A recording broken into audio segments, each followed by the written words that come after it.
Okay, it's 3 o'clock. Time to start the RDA meeting for September 21st. We'll start it out with the approval of the July 20th, 2021 RDA meeting minutes. Does anyone have any changes or additions? If not, I'll take a motion.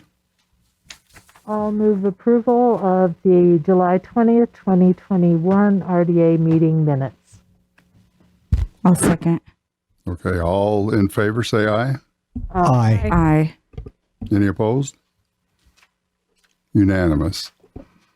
All right, we'll move on to citizen comments. Public comments can be made in person during the meeting or may be submitted by sending an email including your name and address.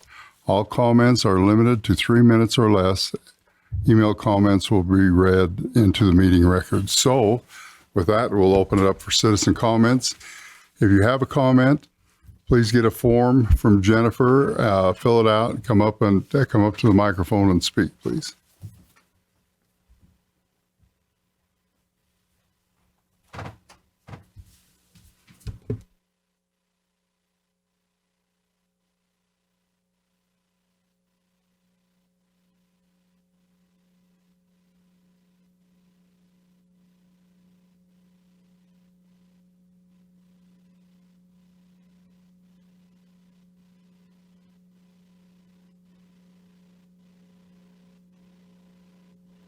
It was on, and the staff in all that they gathered for the open house and then all of the feedback. I've tried to soak in a lot at the open house and through the feedback, and so I did not make any comment yet, so I just wanted to be able to talk to you guys face to face. So here we are. In the very first screen of the what you can find online, it talks about the RDA and that it's to facilitate quality redevelopment in specifically defined project areas. And we're focusing on an area that's right smack dab downtown, 48th and State in this discussion today. There are 2 goals that I want to talk about that are listed for the RDA. One being to reverse the negative effects of blight, and the other to improve the overall health and vitality of the city. So I want to ask some questions about that. Can Murray's RDA work towards reversing the negative effects of blight on our downtown's already built environment, rather than holding on to the property and allowing it to continue to deteriorate while waiting to have a developer come in and take it over? Can Murray's RDA seek ways to improve the overall health and vitality of the city by engaging with our citizens who have clearly shown with their attendance at the open house and the feedback submitted that they do deeply care and want to do something about Murray's historic downtown? I would like to give a resounding yes to both those questions. You know, I looked up, and in all of Salt Lake County, there's only 2 other cities that incorporated prior to Murray. And one of those being, I'm sure you know, Salt Lake City. Sandy is the other one. Their historic downtown is not anything that we even know about, actually. I guess there are a few little small cities, but we were right on State Street. We were a bustling downtown. So we do have a historic core. We don't have much of it left anymore, but we do have an historic core. So do we want to remove more of that historic core and our unique historic character? We will be losing a lot of what would draw people to our downtown if we become like all the other cities. Why would we want to become like other cities when we have something that they cannot duplicate? There is so much we can do to improve what we already have. We can work together with our city leadership and all our amazing city departments, and our community can find solutions to reverse the negative effects of blight and improve the overall health and vitality of our city here and now. Thank you for all your work inviting the community to the open house and providing for online feedback in today's comments. And I ask you all, the board, to listen to the community and find a solution for revitalizing our unique downtown. The comments received show that the community eagerly wants to be part of the solution. And with that cooperative engagement, I firmly believe our downtown will become a drawing spot for all around. Thank you. Thank you, Janice. Anyone else? While we're waiting, I want to commend everybody for your masks in the audience. I think that's very, very neat that we're doing that. My name is Sherry Cox. It's Sherry Oliver Cox. I want to put that in there. I'm in District 3, and I have lived in Murray City my entire life, and I won't tell you how old I am, but I have not moved very far from my roots. My grandfather owned the farm on 59th South and State, and all the way back from State Street to the railroad tracks. And his farm is gone now, and that's okay because it's development. It's moved forward. My father and there was 11 children, and they all went to Murray High School. I went to Murray High School. My parents went to Murray High School. We are a vested family in Murray High. Unfortunately, my children cannot afford nor come to Murray because there is not the livelihood and the homes that they would need. And I just want to, I'm trying to get all my things in 3 minutes. Years ago on State Street, there was a lot of businesses that I grew up with. Days Murray Music, the pharmacy, the Townsends, Mr. Debs, Blair's. All of those people, the firemen, the policemen, all of them worked and lived in Murray. We were core people. We had a core foundation in Murray. And I am for the development, but I am not for the development that it is right now. We don't need renters. We need core families back into Murray. Our schools need, especially Parkside, where I worked for 20 years, we need core families back in that area where they will go on to, go to the high school and stuff like that. We are missing out on getting, this is a golden opportunity with these properties around here is building. We don't need rentals. We need condos or homes. We do not need the high rise because renters come and go. We need core families that can be moved in. Like I said, I'm for the redevelopment. We do not need to preserve Murray. We need to look to the future for Murray. We need to get back to having, our firemen and our teachers and all that live in Murray.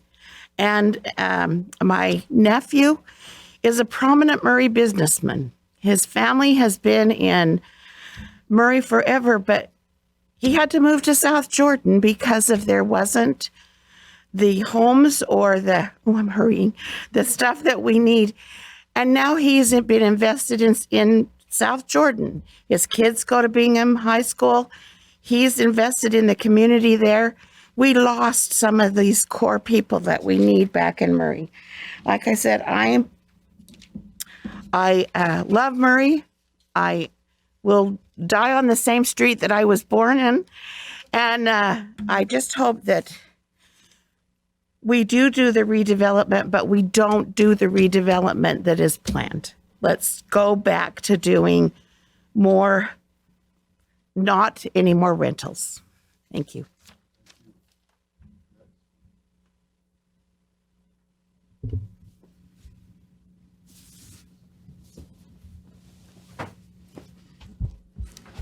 Thanks for this opportunity. My name is Rachel Moreau. I am the president currently of the Historic Murray First Foundation, which is seeking to renovate and preserve our historic downtown and whatever historic structures we have that remain in the city.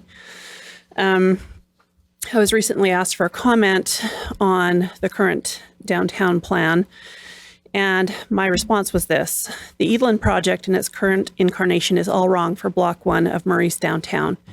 Edelin could do a historically compatible development that takes cues from the architecture we already have. This would allow us to reclaim so much of the historic context that has already been removed. I don't see any advantages to the Edelin project as it stands at the current time. Murray downtown is not the place for high-density mixed use. We definitely can and should do better. I think Elan could give us that if that's what Murray RDA had asked them for. Business owners who like the idea of locating in a historic commercial district because it's charming need to see themselves as stewards of a piece of history that has meaning to generations of citizens. I'm all about personal property rights not being infringed, but there has to be a balance, especially with legacy and commercial or institutional properties. What our now defunct Historic Preservation Code, City Code, was meant to do, if it had ever been properly worked, was to make preservation a viable partnership between the city and the property owners to keep these buildings well-maintained, vital, and perpetually meaningful. A city can't just throw out some tax credits at the beginning and say good luck with that.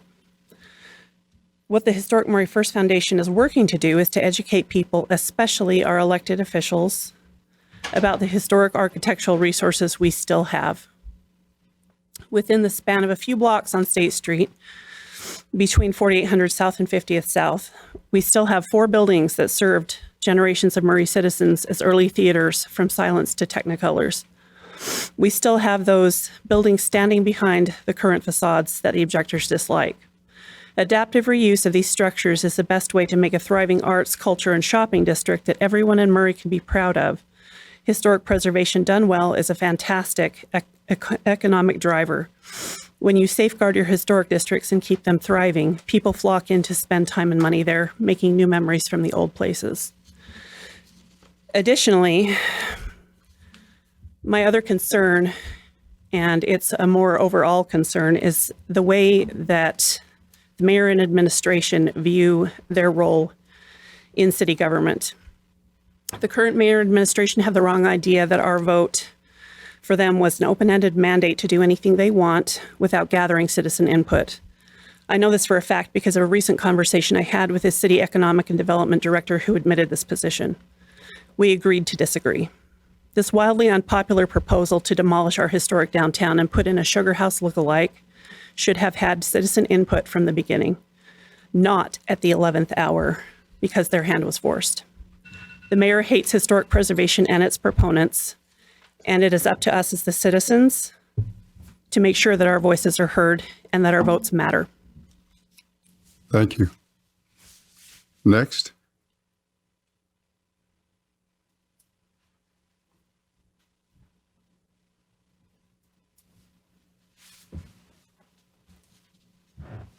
Good afternoon, George Lukashevitz, District 3. Thank you, Mayor Camp and esteemed council members for giving us the opportunity to speak. Also speaking on behalf of my fellow neighbors in Murray Cottages HOA. I'm going to give a quick synopsis of comments submitted via the portal.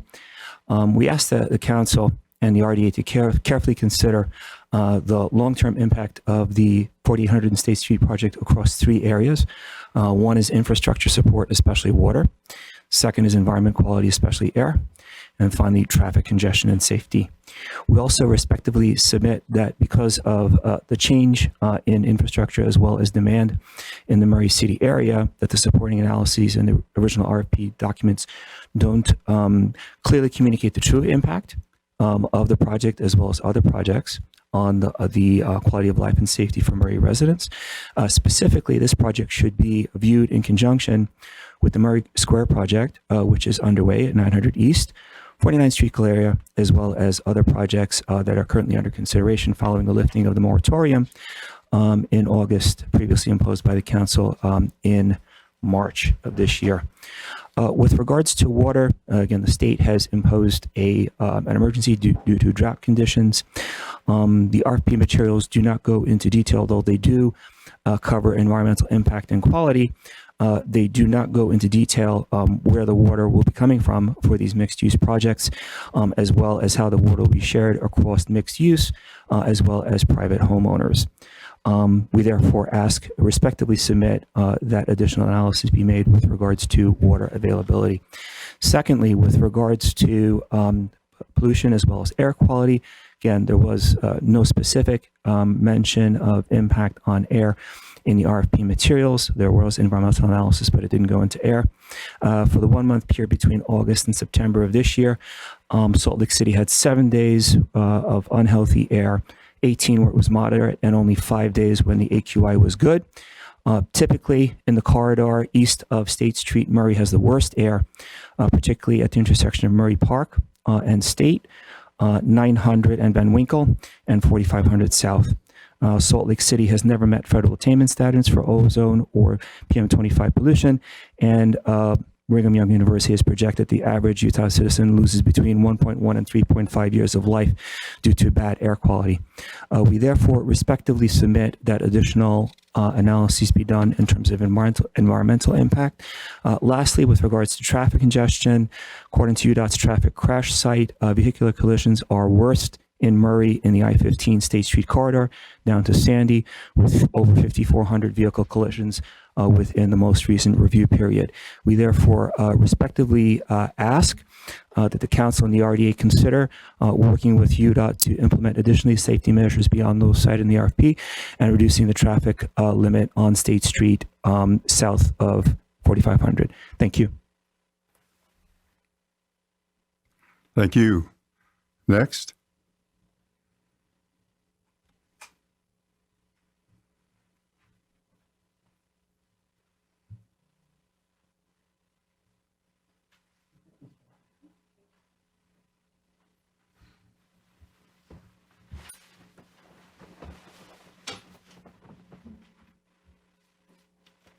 Ooh, all sorts of things flying around here.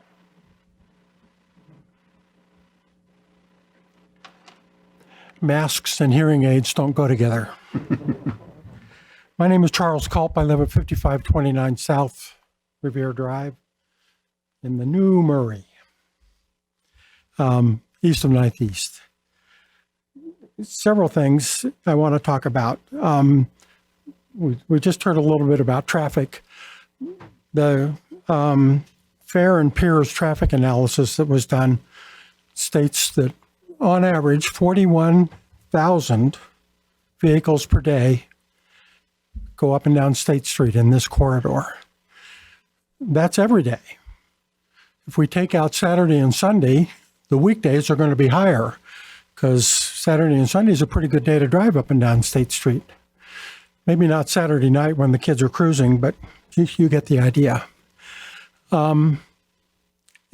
Traffic's already terrible.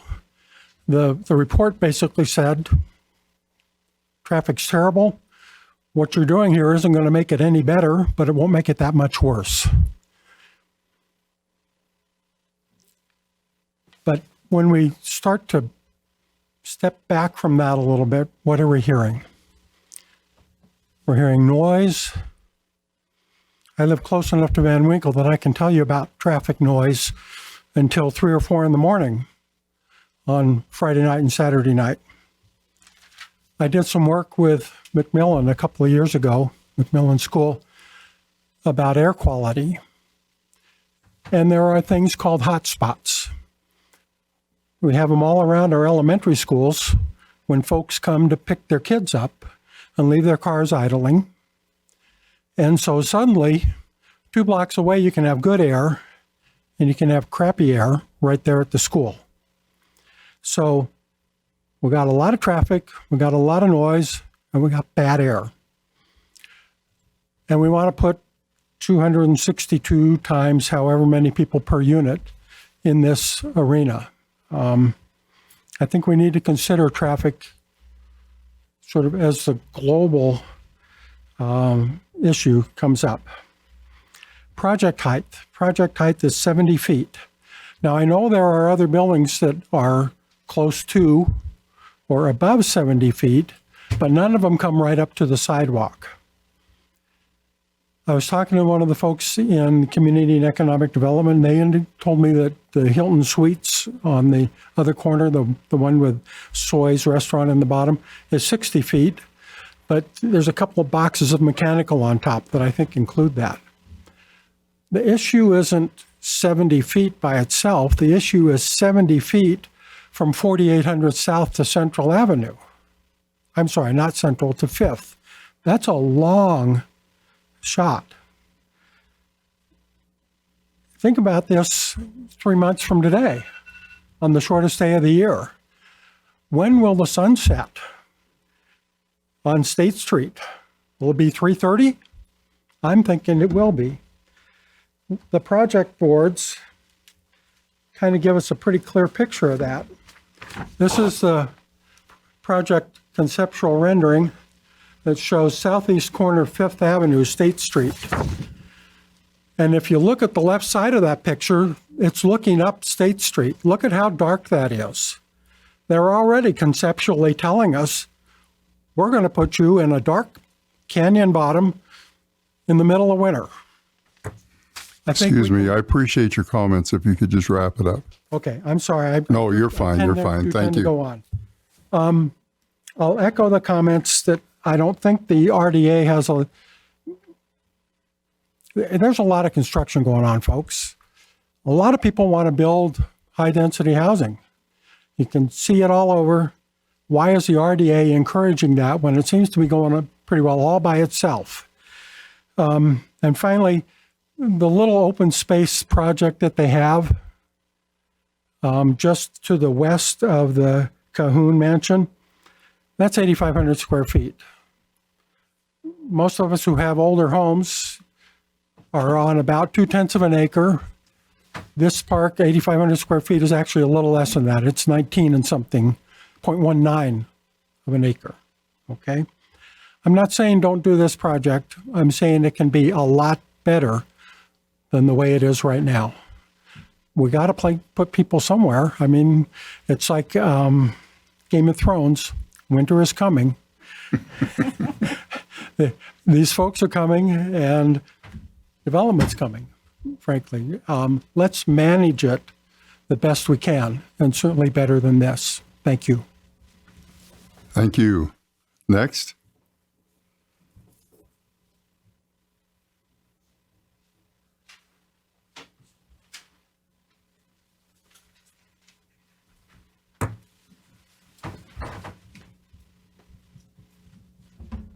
Hi, I'm Brent Barnett, and I too would like to congratulate the council and the mayor on having the great open house that they had.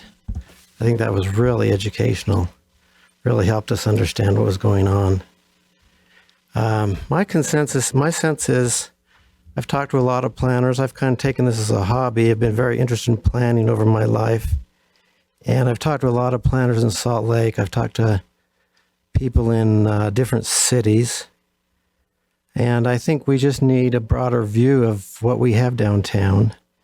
I think we clearly missed the mark with our RFP in spite of our good efforts, and that we asked Edlin to do maybe the wrong thing. I continue to encourage everyone, both the citizenry and especially the council. I know the council at one time visited many cities to study the City Hall issue. I would encourage them very, very much to visit different cities, particularly Holiday. I've met several times with the community development director there, who helped design their downtown, that nice little plaza they have. Very, very simple, but it is a gathering place, and in the summer particularly, they have a little jazz combo there, and you should all go over there and just see what they have, because they had so much less than Murray has, but they've made it so much more. And I think we're in a little bit, we're sort of an embarrassment to our citizens because they have done so much. And we have had all this great stuff to start with, and we haven't figured out how to use it. So I would just encourage you all to do that. Also, of course, Mill Creek is doing some incredible stuff. We'll have to see how that turns out, but they have an incredible plan of a plaza with a lot of activities every weekend, activities to have people come downtown. I would encourage you all to go to the Mill Creek website to see that. And I've met with their mayor and their planning director too, just casually, and had a good talk with them. They've, of course, said people for Murray are just more than welcome to come talk to them. I think I've shared this with some of you and hope we would continue to follow up on that. Thanks for all you do. Thank you. Thank you. Anybody else?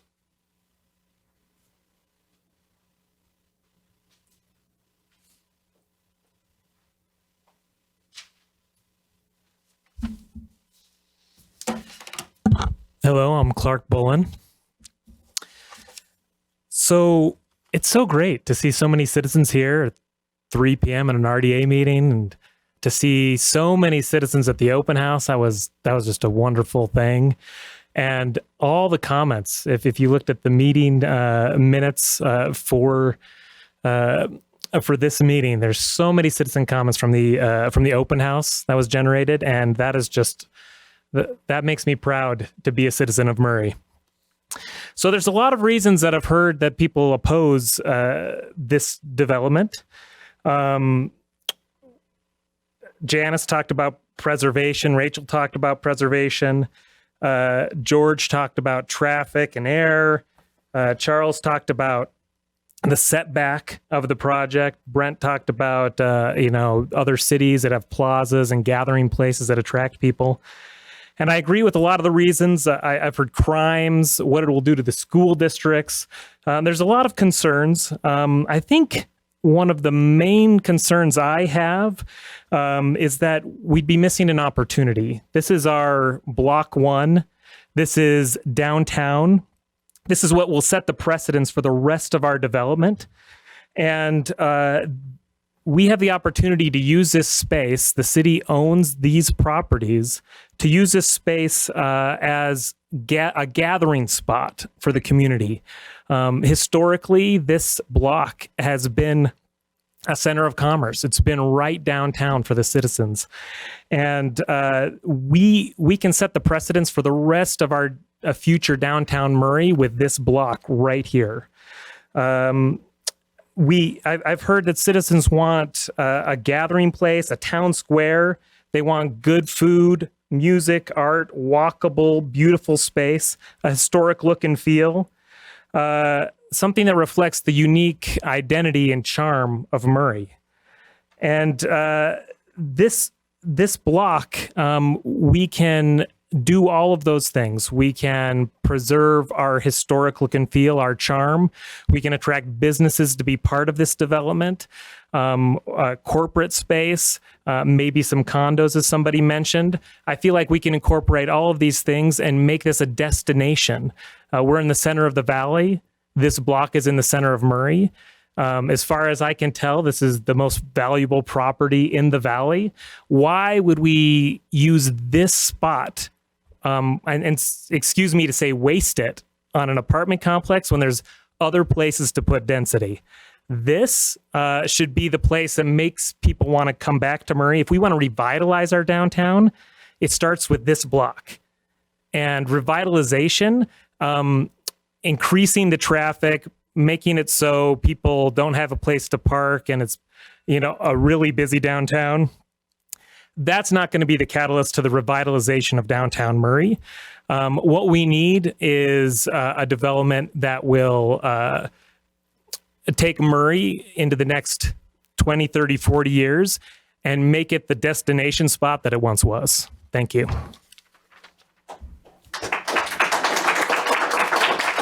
Please hold your applause. That's we know Clark's running for mayor. Is there anybody else?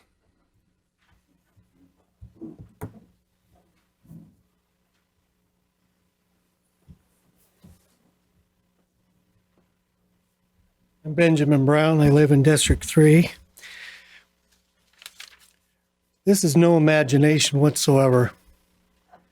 In 30 years, it's going to look just like every 80s building that was built in the 80s. And then look at the little side street here, and we have shopping, and we have all the wonderful things about what this vision is. Let's talk about reality.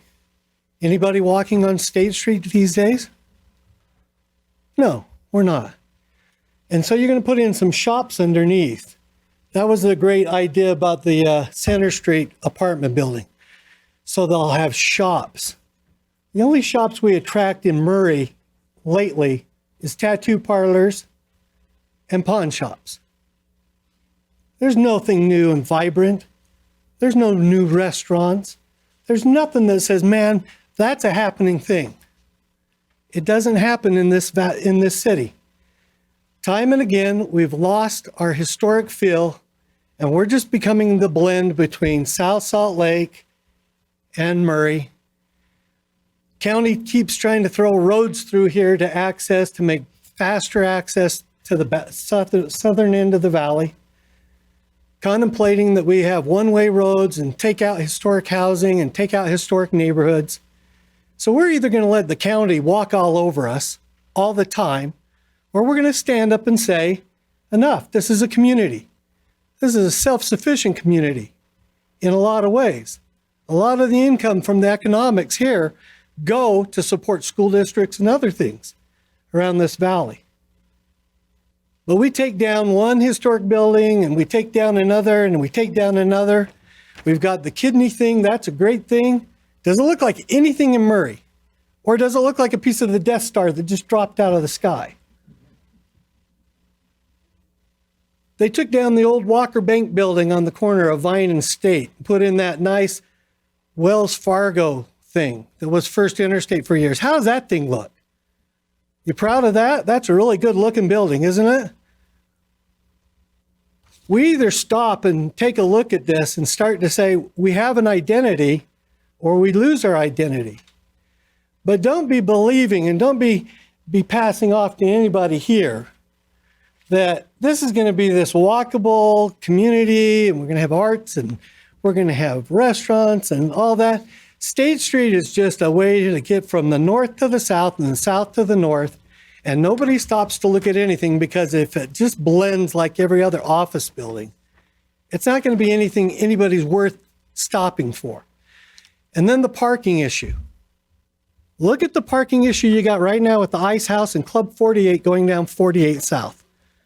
And now you're going to throw in this big, huge apartment development. And I hear you can't put in a parking terrace because of a water table issue. So if you can't go down and you can't build a big parking structure, then I suggest you take down as many apartments as that's going to clog, because don't tell me you can enforce it. We'll put no parking in, enforce it. Fire clay. Go drive around in fire clay. There's no parking signs all over the place. Never enforced. The citizens know they're not enforced. Everybody parks there. If you're not going to pay the apartment complex to park in their underground parking, where are they? Murray City streets. And what's been going on with the high density housing that has come into Murray? How many murders have been over at the fireplace situation? Please wind it up. Your time has expired. Thank All right.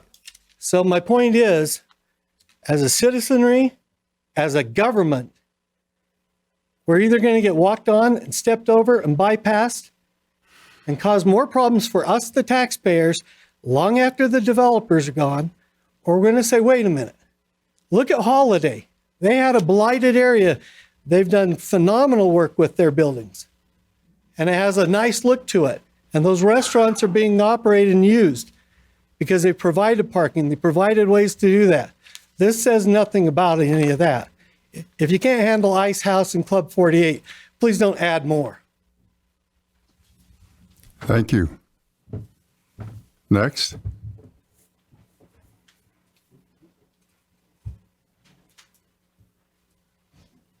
I didn't plan on saying anything. My name is Belinda Johnson. I'm in District 3. I'm also on the Murray City Board of Education.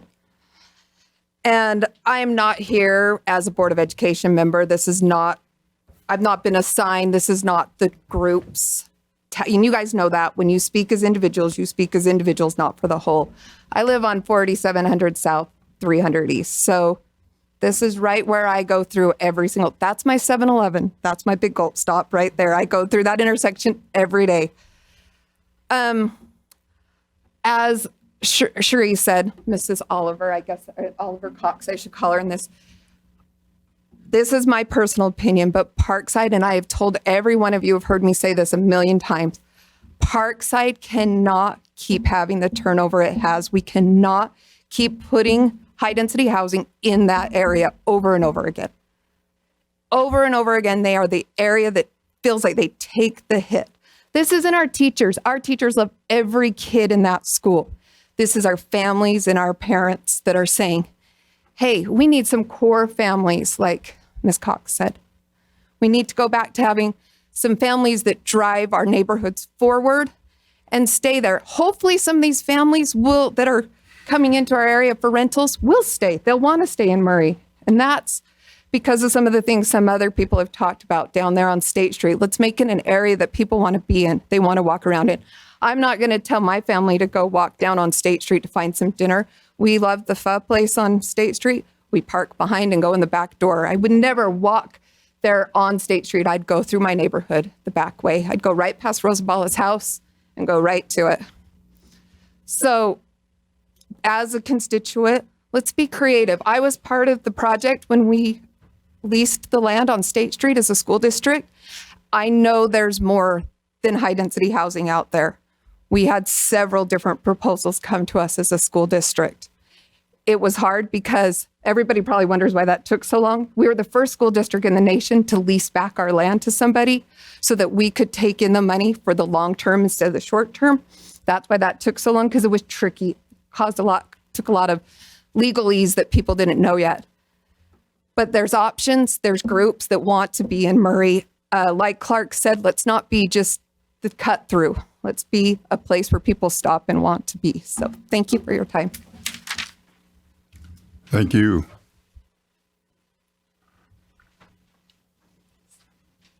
Be sure to fill out these papers with Jennifer as you come up or as you leave. Hi, so I'm not a citizen of Murray. I'm representing Salt Lake here. My name is Michael Valentine. I'm part of Save the Utah Pantages. We just started a new restoration society for all of Utah, and I'm actually a candidate for Salt Lake City Mayor in 2023. Started a bit early.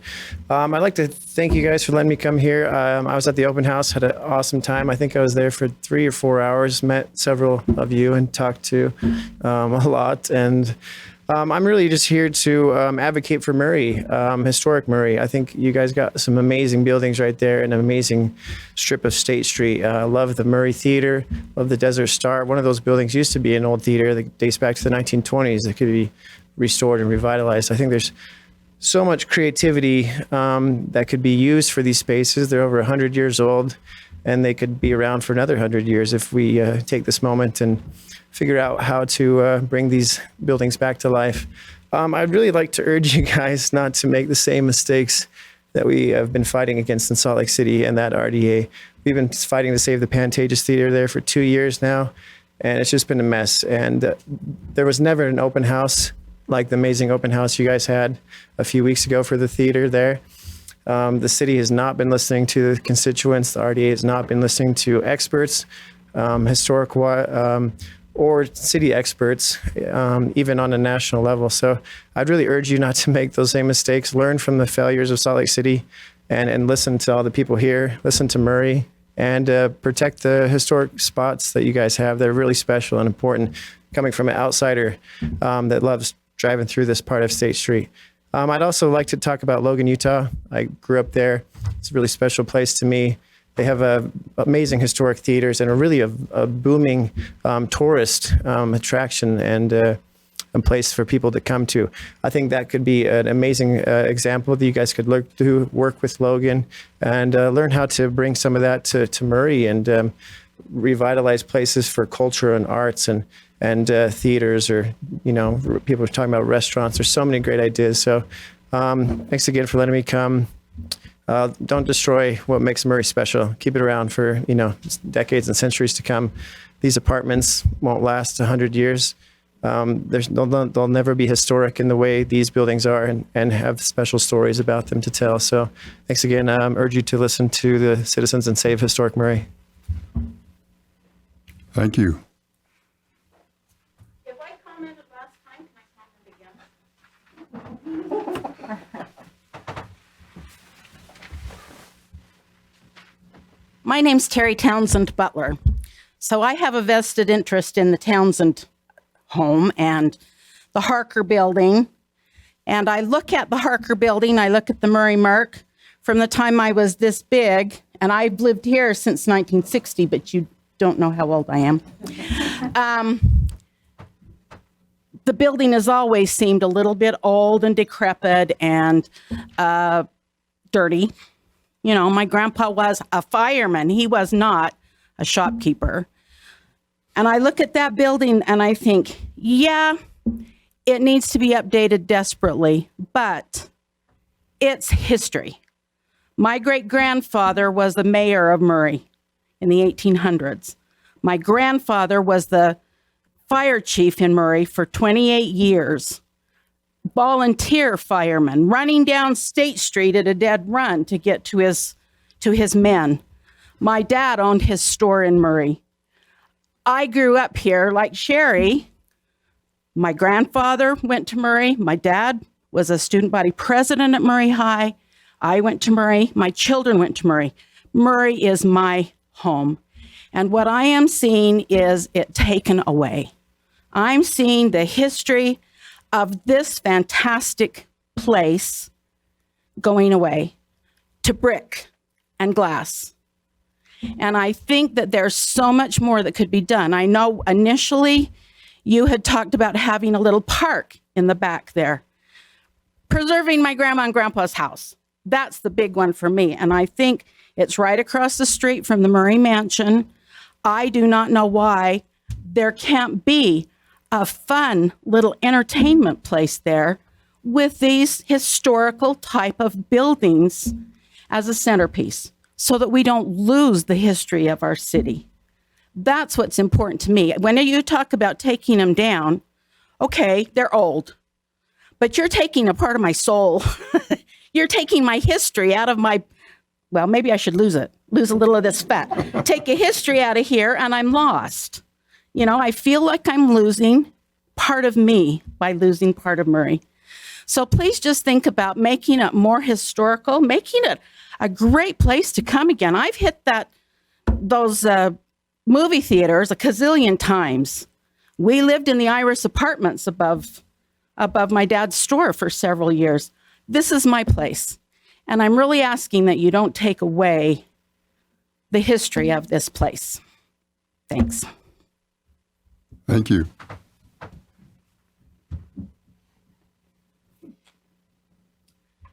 Hi, my name is Kathy Bridge, and I live in the Clovercrest area. And I've heard a lot of great ideas, and I've heard some that I don't quite agree with. But what really hit me was when you talked about putting an area here that reminded them of the holiday area. My brother lives up there. And when they first started doing it, I thought, well, this is a pretty cool area. And then when it got done, I thought, wow, they know what they're doing. I mean, I drive up there and they've got things going on every single weekend. There's so much fun. And it just looks like that people would drive up there just to go do the things. And I thought something like that would mean something to me more than just, and you could also do a lot of preserving in touch with that too. So I thought that was a really good idea. I think it's a really good idea for preservation. There's a lot of areas that could be preserved. And so if they sat down and they talked about those that are so involved in preserving and look at from both sides. And I know that a lot of you want to be in homes, bring homes to the area. Like, I remember the days when I grew up, we had homes. And in the area, we had communities. When I was raising my family, we had homes and we had communities. But now my grandkids, they're getting through school and they're looking at the cost of homes. And it is out of range so far. They don't know when they're ever going to be able to get into a home. I mean, we're talking $850,000, $1 million. And that's in this area. That's in Murray. And it's just, there's either got to be programs or something that can help these young kids get into a home so that maybe we could start a community. I know that's how I did. When we were first married, there was called a Government 235 program. They were smaller homes, but they were built in an area, and they were built a whole bunch of them. And if you earned a certain income, you could get into this program. And then as soon as your income went up, then you had to move. And it helped so many people get into a home. And it was called the 235 program. And boy, we went from that home to a $65,000 home to the home we're in now. And it's a great program. So I just want you to think, I heard good things from so many people, that the area that we could pick up and have fun and walk to every weekend, the area where we can have homes, a community, an area where if we could get the price down, we could build a community with our young families that they could help. That's just what I had to say. Thank you. Thank you. Next.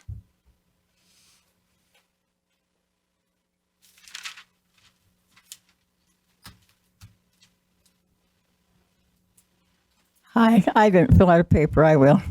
I'm Susan Wright, and I live on Spruce Glen Road. Me and my husband came to Murray in 1979, and we actually restored the Murray Mansion and all of those old buildings down there. We tried to restore Murray City ourselves, and we did a pretty good job for a long time. And then we've moved away now. I'm sitting here listening to all of you, and my head is ready to explode, because I have a plan. I can't reveal it because I'm working with an architect on it right now, but I have a plan that you guys will love. So anyway, maybe in a month or so, we can reveal it. Anyway, I'm just sitting here. I'm excited. Thanks. Thank you. Anybody else?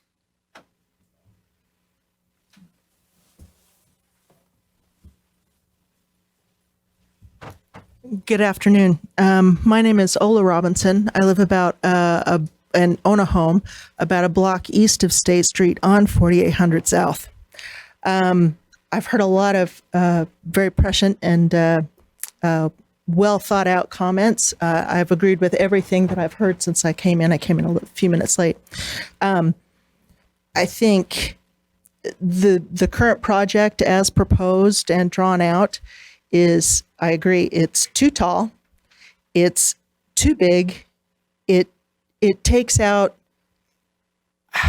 if not the heart, at least most of one lung of downtown Murray. And part of the reason that we bought our home where we did and have stayed as long as we have and love this community is the character of the place, the sense of history.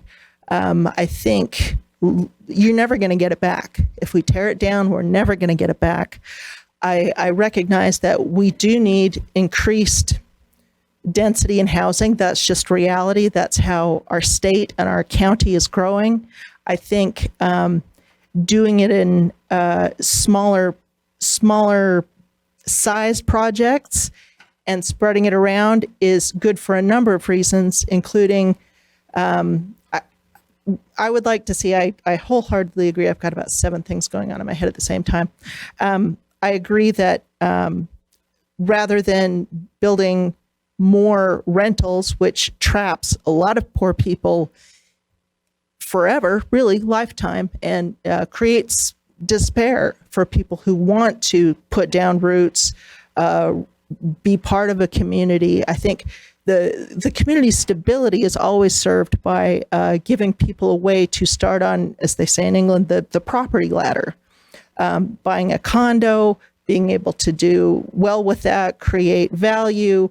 I think one of the most important things about city government, as from my perspective, or local government, is that it's a counter to the profit motive. Obviously, we have to look at tax base. We have to be connected to how we can sustain the services and our part of this county and sustain schools at a high level. All of those things are important. There will never be an absence of for-profit forces acting upon everything. I feel like what we need to do as citizens and in this council and with the mayor and all of our local involvement is to counter that with the benefit of all citizens and hopefully look down the road further to what's going to create or sustain sustainability in terms of in terms of the citizens and in terms of attracting and keeping people that we want to be part of this community. So, thank you. Thank you. Is there anybody else?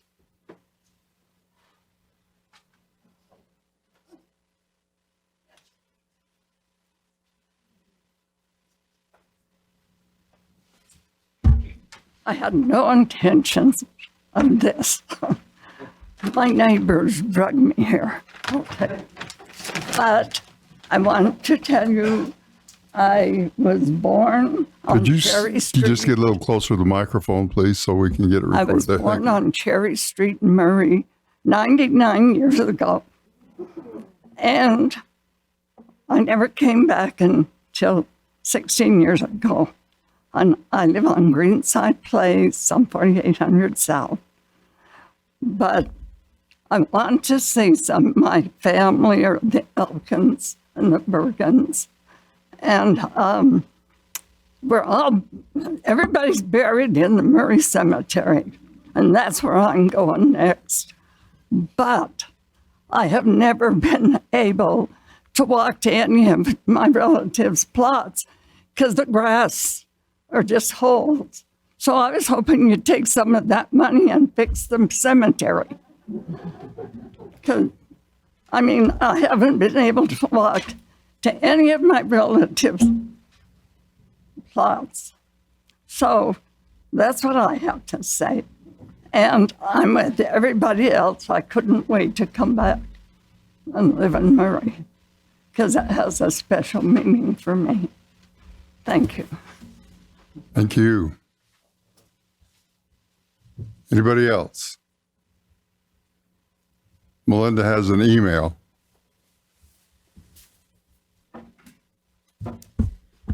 This was sent in from Robert Stefanik.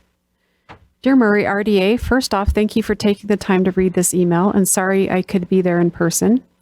Second, as a person living in the very building that this meeting is about, I am against tearing it down to build a new build that will also destroy the other buildings on the block.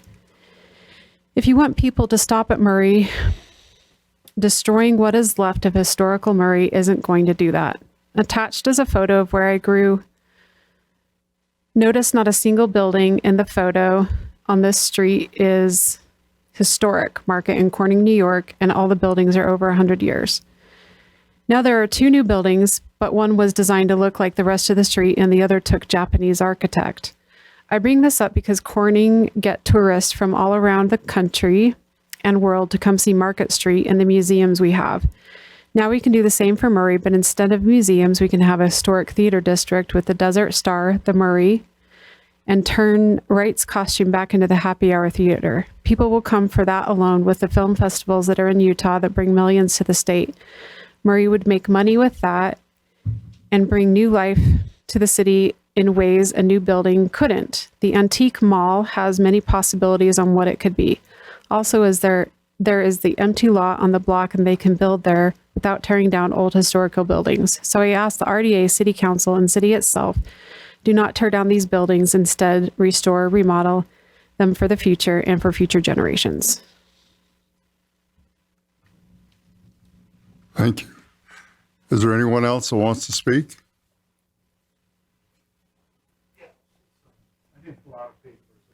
Yeah, you can fill it out on the way back. Thanks.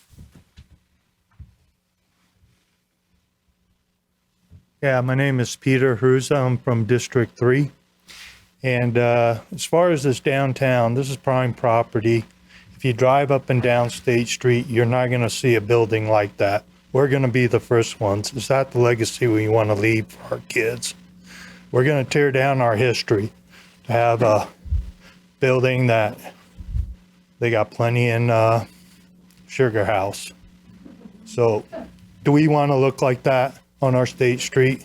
I don't. Thank you. Anybody else?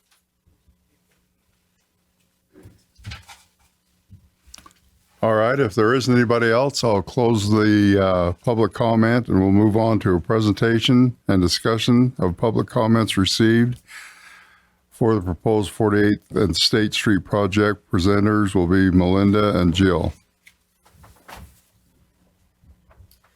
Well, I think our audience today just completed our presentation. Thanks to everybody for being here and for commenting.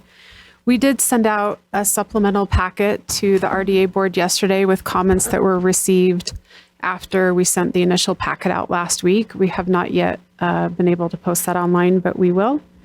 So hopefully the board has had an opportunity to read the comments that we have received. And then of course you've heard from those today. We have done some initial, I guess, data analysis for what that's worth on the comments. And it's difficult to take comments like these that are very subjective and quantify them. So one thing I do want to point out, let me find this in the email, and then I wanted to turn some time over to Jill to address some of the comments. She's also been able, as the developer, to have access to all of the comments, but according to the addresses of all the comments that we've received, about 266 comments were received. 74 of those are from outside Murray city boundaries. And then the remaining of those, another 180 or so, are from within Murray boundaries. So those are just some actual facts about the subjective comments that we can give to you. Mostly we just wanted to be able to provide the comments to the RDA board and have an opportunity for dialogue back and forth with the board and the developer if there's a will for that, to address some of the comments that they've heard. So I'll turn the time over to Jill unless the board has any comments or questions for me right now. Are there any questions? Okay, thank you. Can you hear me? Okay. Good afternoon, board. Jill Sherman from Edlin and Company. I've met most of you before. We have received all the comments. I have read all the comments. I also heard a lot of them in person at the open house, which we attended. I'm thinking back to responding to the request for proposals. We thought we were responding to kind of what was desired with a mixed use project in a downtown location that would have ground floor active use and restaurants and retail, and then housing up above. And, we're going to bring our approach of environmental sustainability, to that project, which we do in every project. And obviously we've, received a lot of comments, and there's a number of different categories, but some of them are clearly around design, that what was proposed doesn't look in keeping with the historic buildings and context. We've certainly heard about the size of the building. It's too tall. We've heard don't demolish all of the existing buildings, try to preserve some of those buildings. And so I guess what I'm here to say to you today is I do feel like we can address some of those comments and concerns. I mean, the design was by no means, a completed design. There's a lot of work left to do. And so certainly we could work moving forward, continuing to engage with the community, figure out a way to do that. Maybe we set up a community advisory committee that would participate more regularly in meetings. We could still have open houses. We can certainly look at changing the design. We can certainly look at changing the density, or which I think most people are concerned about, the number of units and the height. One thing I will just point out is that the current zoning requires a minimum of 4 stories. Right now we're 5 stories. So if we did look at anything less than that, which we haven't done yet, but would be willing to do, that would require a change to existing zoning to even allow for that. You know, and in terms of preserving buildings, we did look at preserving the dark property initially, found it was more expensive to do that than to build new. We're willing certainly to relook at that again and see if we can make it fit into an overall proposal for the project, whether that means saving the whole building or maybe the facade. You know, I don't know. We haven't dug into any of the details of any of these ideas yet, but we certainly have heard the comments and we are willing to come to the table, you know, to work towards addressing them. We will, though, to be able to engage in that process and essentially, you know, start to redesign and have our architects do some work, we will need to be at a point where we, you know, we've invested a lot of design time and fees into the project already, and we would need to be at a point where we know that we essentially, assuming we can work on something that meets some of these objectives, would have a project that can go forward, because we can't really spend a lot more money. We can't spend more money essentially on the design without knowing that there's going to be a project, you know, even if it looks very different than the one that we've so far looked at together, that there is going to be one at the end of the day. So I'm just here to sort of tell you, we've read them, we've listened, we've heard them, and we're certainly willing to work on a go forward plan. We just need to know that there's a project at the end. So I'm here for any questions if you have any, or I'll sit back down. I appreciate your willingness to listen and to possibly change the project as the citizens have asked. Do we have any questions? You can, okay. I do appreciate that statement and the position Evelyn's willing to take. And I've said this to you personally, is I believe in everything that you guys are doing, and I think you're the right fit for this project. But as you can see, and thank you, District 3, for coming out, but I personally want to consider the voices that are here and exist in Murray. So how we move forward, I'm not really sure, but I do appreciate that. So thank you so much, Joe.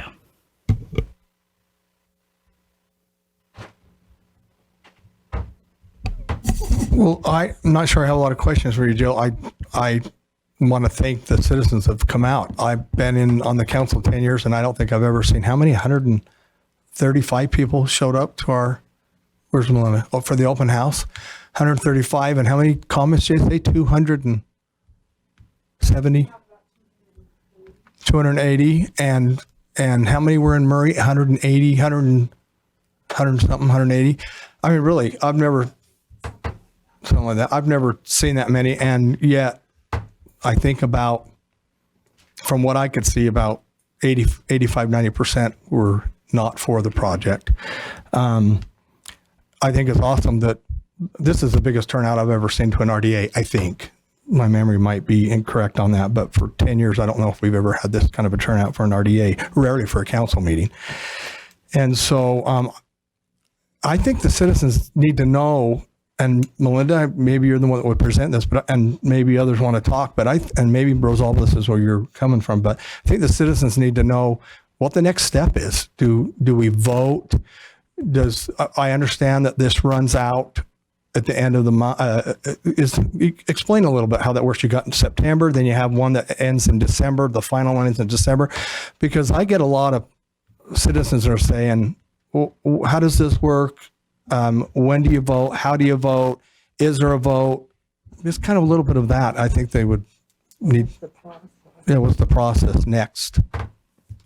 So the exclusive negotiation agreement that was approved by the board last November initially expired in June of this year. It was allowed for 2 extensions of 90 days at a time. So it would expire then with both of those extensions at the end of the year. And who extends those, Melinda? The executive director of the RDA, which is the mayor, could extend the agreement.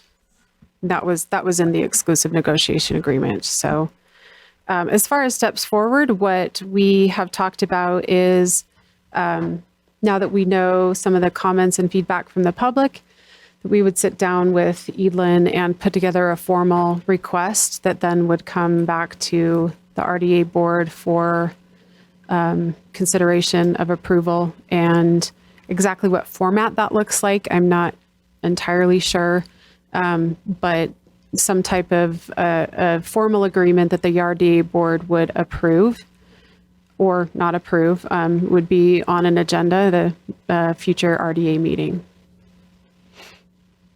So I'm wondering, GL, do you have anything more to add to that? So what we have done in the past is we've had parties that have come and essentially submitted a formal request to the RDA. If you'll all remember last year when we approved an agreement with the Jesse Knight M Legacy Center over on the ore sampling mill project area. So the developer came forward with a formal funding request to assist with the cleanup of that site. We brought it to the RDA board. The RDA board chose to take a couple different meetings to discuss it and eventually approved that. So it would be a similar format where we would put together the documents or whatever the funding or formal request would be, and then have a discussion and a decision in front of the RDA. This is slightly different because if the, because the RDA owns the property that the project is sitting on, the RDA would have to sell the property. So there is a different spin on this just because previously, like with the ore sampling mill, Mr. Warner owned that property, or it was privately owned.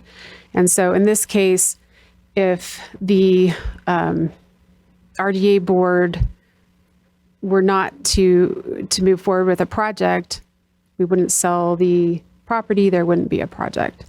So it would, whatever formal approval in the future would have to include some type of a purchase and sale agreement of the property, of the RDA owned property to Edlin, and then like a development and a participation agreement of any other project conditions that would be part of the development agreement.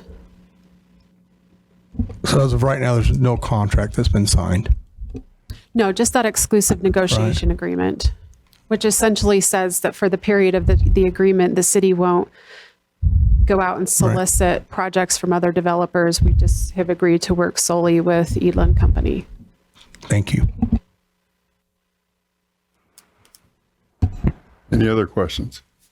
Diane? I'm just wondering, during that process, I can speak better now. Anyway, during that process, I hope the financials will be a little more upfront, because I have concerns about that, about how much it's really going to cost. What's the impact to the city? And I would like it to be a little more upfront and, explain that better for us. Sure. All of that would be part of any future agreement. It would be presented in a public meeting.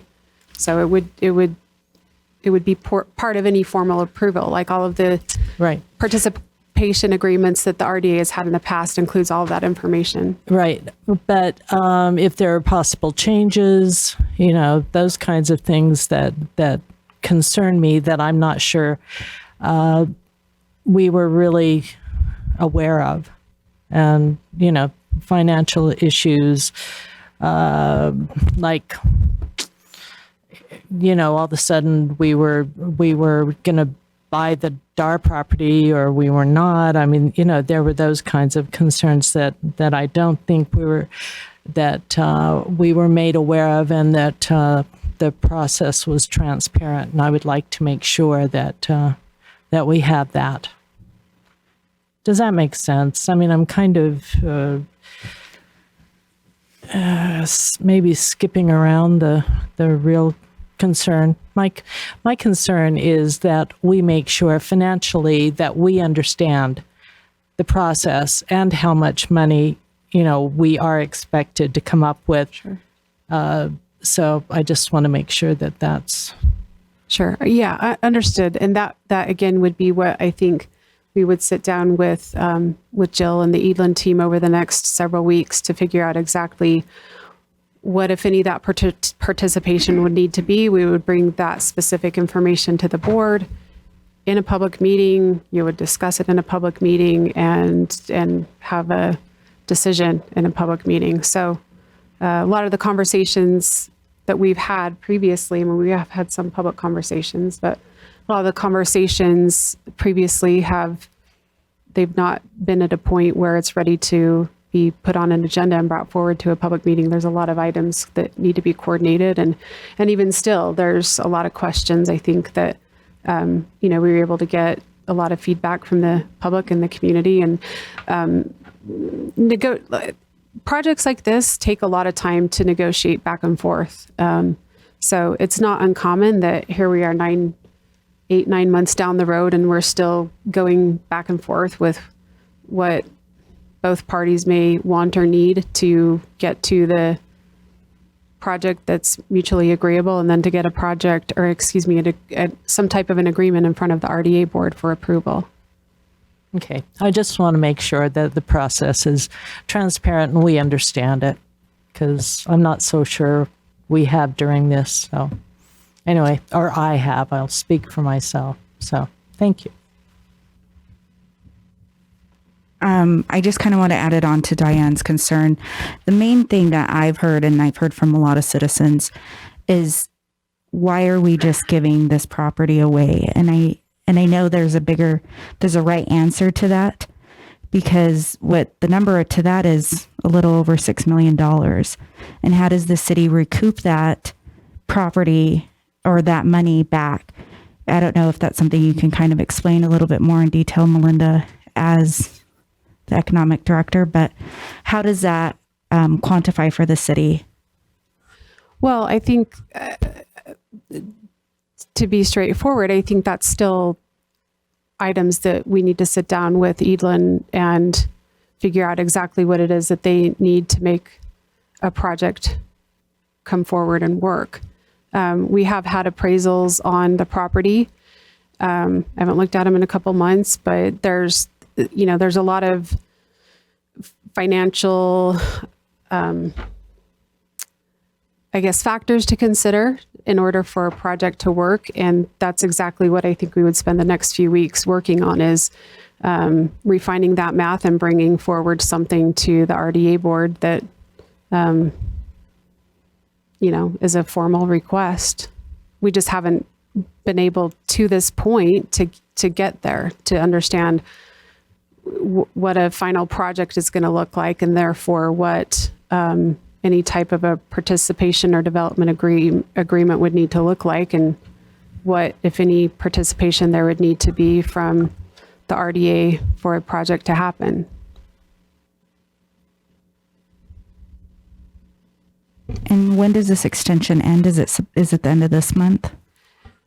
So, yeah, there was an opportunity to have 2 90-day extensions. I think the second extension would expire, September 30th, and then there could be another one through the end of the year, December 31st.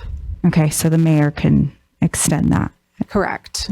Okay, just trying to understand what the process is moving forward, and also so the audience and citizens can understand as well. Thank you.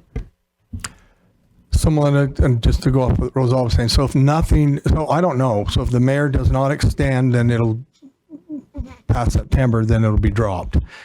But if it goes to December 30th or whatever the last day is, then that's a final drop out, that we will not be proceeding if there's no acceptance for funding by the end of December. Is that correct? If the exclusive negotiation agreement expired and there was no extension of that, it expires without any action on the RDA board at the end of the year. The RDA board, we could bring an action item to extend it so that we could allow for more time with Edlin to address some of these comments, work with as Jill mentioned, maybe some kind of focus groups. I mean, it's kind of challenging to answer that question because there's a lot of different answers to it. But if we don't do anything, then it will be there'll be nothing done. The funding will be, how do I word it? It won't be developed. It'll be dropped by December 31st. There was no contract, the agreement. What was the agreement you called that at first? The exclusive negotiation agreement would expire at the end of the year. Expired by December 31st, and then nothing else will have to be done by the board, RDA board. You seem to be hesitant on what I'm saying. Sure. You mind if I chime in? Yeah, thanks, Blair. Yeah. So what that does is that would end the exclusive negotiation agreement. There could still be after that time, there could be any negotiation with Eland or any other developer at that time. That would just be the end of the exclusive negotiations with Eland. Thank you.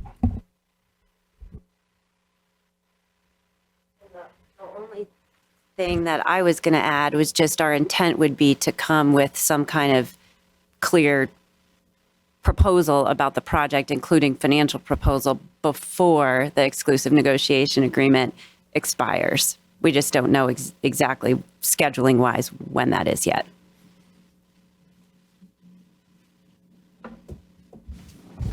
I guess this last question is for Jill. At what point, or even I guess Melinda as well, at what point do you bring in the community if you were thinking about bringing a community council or group? So we would bring a community advisory committee or whatever we decide makes sense to form. Basically, we'd have that put together before we're going to really dig in and restart, if you will, the design.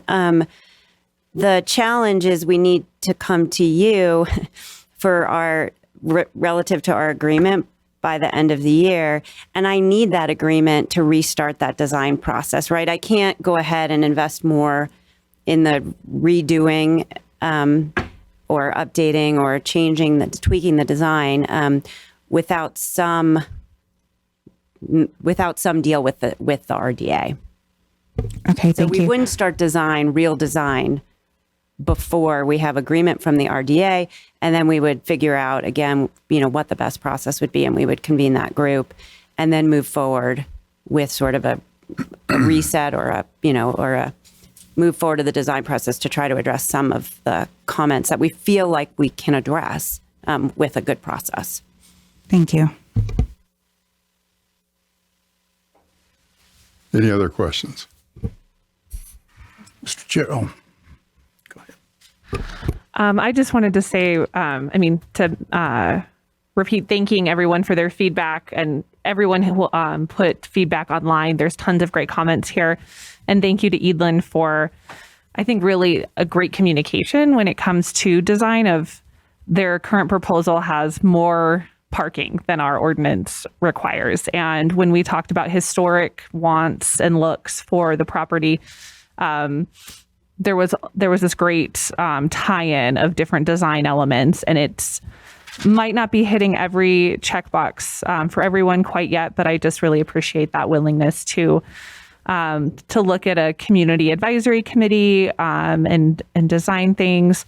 But I really admire the environmental work that Eland does, and I think that they're an incredible firm when it comes to that. And I think it would be really great to have a property like that in Murray.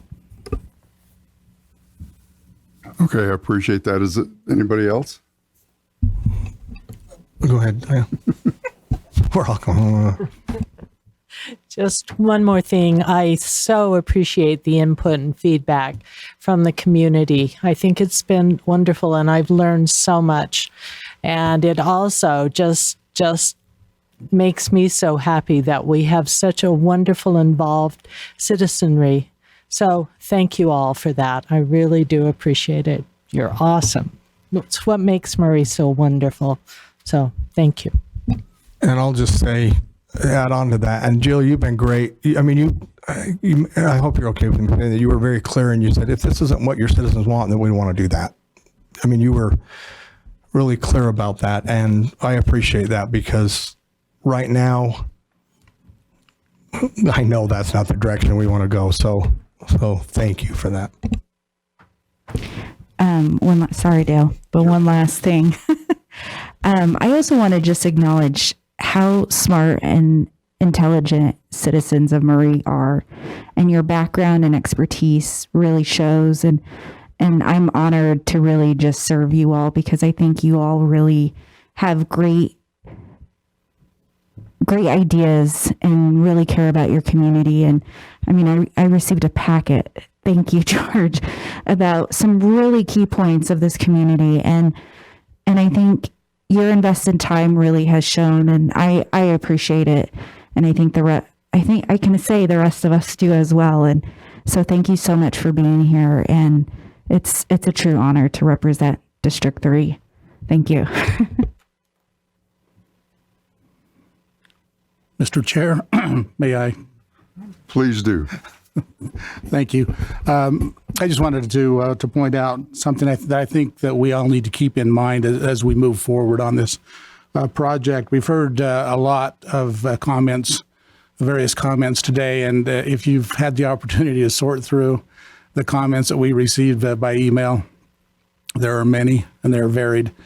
But one of the things that was said in a lot of the comments, and that we heard here again this afternoon, is this isn't a place for mixed use.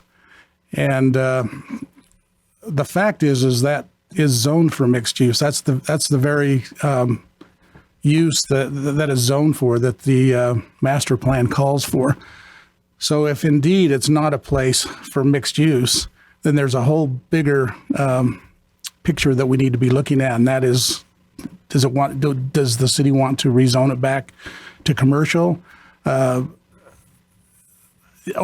what? So I just want to point out that, the mayor and the staff get a lot of credit for bringing a project like this forward, but that's what it's zoned for. So that's why it's before the board. So I just wanted to point that out.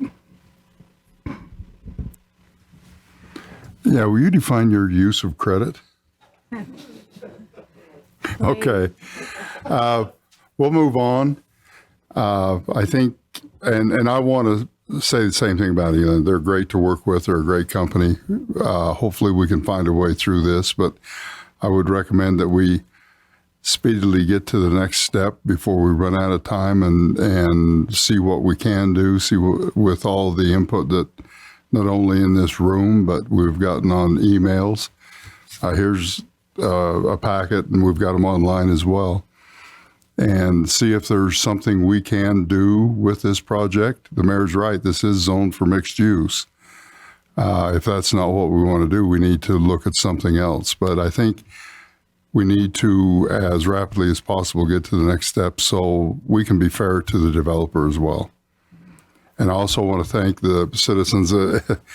Everything that was set up here is correct. I've only been on the council for 4 years, going on 40. And I've never seen a meeting like this, and I've never seen people so passionate about what they want, study the project, and speak very civilly about what they want and how they want it, and I do appreciate that. And with that, I think we'll move on to our last project updates. Melinda. All right. I did include a memo in the packet to go over the substantial project updates that have happened since we last met. I think the best news of all is that the Utah State Department of Environmental Quality has approved the cleanup plan that Mr. Warner and his group submitted for the ore sampling mill site for the Jesse M. Knight Legacy Center. So that's a huge step forward for the project and for the cleanup over there. So they anticipate they will work over the next couple months to get stormwater pollution prevention permits in place and a land disturbance permit, and hopefully start working over there in November to clean up the property. We've also been in communication with Corey Solem with Think Architecture about the project the property over just south of the new fire station. And we had anticipated of bringing a project request to the RDA board at one of the next one or two meetings. And same with the Habitat for Humanity, the Restore project that's over there in Fireclay on Main Street and the corner of 4500 South. We will put together the kind of final steps and information on that project to bring forward a formal request to the RDA board at a future meeting as well. And then lastly, one thing I did want to discuss with the board at the next October meeting, it just would be remiss if I did not make sure the board was aware of this information, but in the last legislative session, the state legislature passed an opportunity for all RDAs to extend a project area for up to 2 years if there is a determination by the board that COVID-19 has had a negative impact on a project area. So I think that's something that we should put on our agenda and discuss. The board can make a decision, and if that was something the board wanted to do, we would have to have a resolution approved formally by the end of the year, and then we would have to go through next steps to notify all the taxing entities. But that was something that came out of last year's session and something that we'll have on the agenda to discuss next month as well. I'd be happy to answer any questions. Any questions? Okay, thank you, Melinda. And with that, this meeting is adjourned. So our next meeting start when? 4:30 in 2 minutes? I was hoping 4:45. Can we do a break?